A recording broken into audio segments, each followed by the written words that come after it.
எலிமண்டா எப்படி இருக்க? என்ன எலிமண்ட 24 hours ட்ரபிள் குடுக்குற நீ. ஏன்டா இந்த பட்டிக்காட்டுக்கு வந்தானே இப்ப ஃபீல் பண்றேன். கொஞ்சம் கூட மரியாதை தெரியாம நடக்குற நீ. எனக்காமா மரியாதை கொடுக்க தெரியல?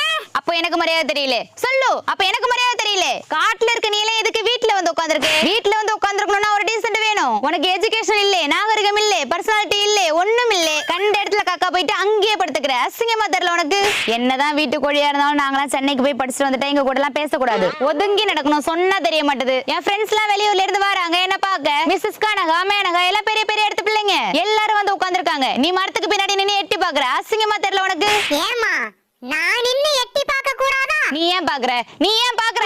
என்னம்மா சத்தம்? ஒண்ணும் இல்ல சித்தப்பா. சரிம்மா, முன்ன மாதிரி கோழிக்கிட்டலாம் சண்டை போடாத. அவங்க கொடுக்குற முட்டை கறியை வச்சுதான் அவன் 3 வருஷம் படிப்பை முடிச்சாகணும். இப்ப பேசுடி ஒத்த கால கொக்கு.